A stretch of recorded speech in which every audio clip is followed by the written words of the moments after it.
Next morning, the only sound echoing in the luxurious hallway was the soft creak of your slippers against the marble floor. Jungkook was walking a few steps ahead of you, hands in his pockets, casually pointing out various rooms and artifacts in the mansion he forgot to show at previous day. His voice had a laid-back charm, but you still couldn't shake the edge of caution in your chest.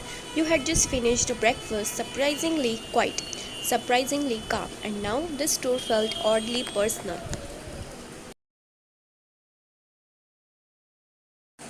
Like a silent invitation into a life that wasn't as glossy as the walls around you.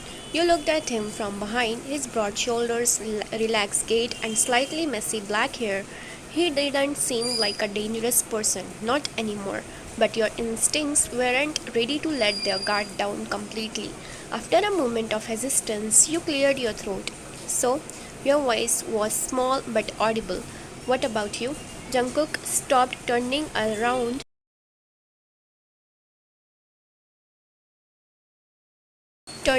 slowly with a quake of an eyebrow. Me?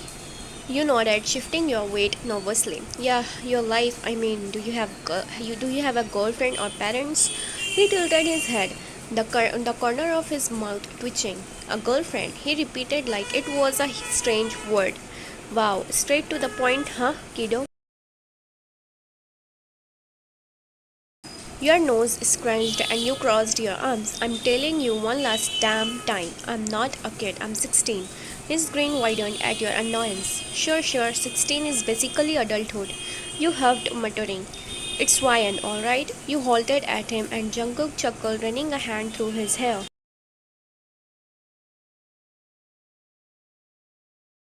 Noted, madam. Forgive me for calling you a kid again. It's just you pout like one. I do not. You glared, lips twitching into a half smile despite yourself.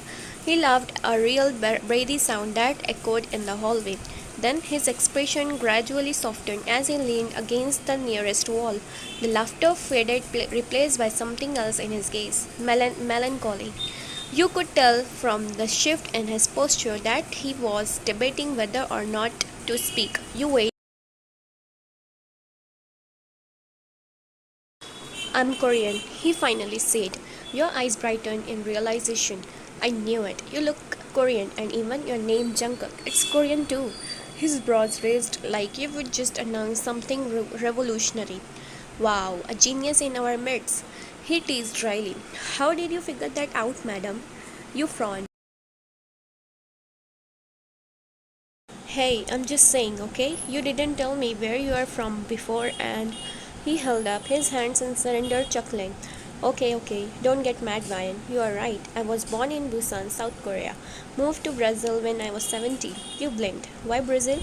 Jungkook's gaze dropped to the floor, his playful tone dimmed slightly.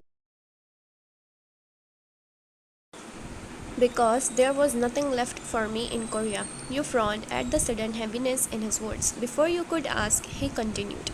My parents died in a car accident when I was 12. Drunk driver hit them while they were coming back from my school's parents' meeting. He spoke in a tone too calm for such a cruel memory. After that, it was just me and my little sister, Ara. She was everything to me. Your chest tightened, but he said quietly, voice laced with pain he tried to hide. 2 years ago, she passed away. Cancer. He looked up at the ceiling, blinking a few times. The silence between you became heavier than any marble in this mansion. I had a best friend, he added, voice softer now, Minho. We moved here together. He was like a brother, but even he had to go back to Korea after a while. He's married and now has a family. Still checks in sometimes, but it's not the same. You swallowed, unsure how to respond. Before you could figure it out, he smiled, a sad, hollow curve of lips. So, no, no parents, no siblings, no girlfriend, no best friend in the same city. I'm alone. You stared at him, seeing something crack behind his carefully built walls, and then, as if to sweep away the grief like dust on a shelf, he turned to look straight into your eyes, the depth of his stare pulling you in. But he continued, why slow teasing but oddly sincere. If I did have a girlfriend, she would probably be the kind who pouts when she's mad, who argues over being called kiddo and acts like 16 in the peak of adulthood. You blinked at him confused. She would have big, curious eyes. He added with a slow smirk and a habit of asking too many personal questions out of nowhere. She would be brave enough to look me in the eyes even when she's scared of me, smart enough to be dumped sometimes. Whoa, hey, you scold, cheeks hitting up. Are you describing someone I haven't met yet?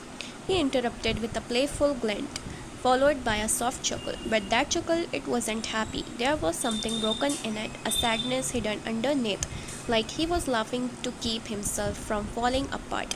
You didn't know what come over you, but you stepped closer. Your voice come out quieter. That's really lonely. He met your eyes again, and for once the teasing melted away. Yeah, he admitted, it is. And in that moment, despite every reason to be cautious, despite every wall you would build around yourself, you felt something stir. A tiny thread of connection. An understanding, a glimpse of a boy who would lost too much and smile too often to hide it. And somehow you knew he wasn't just giving you a tour of the mansion. He was letting you into the pieces of himself he hadn't shown anyone in a long, long time.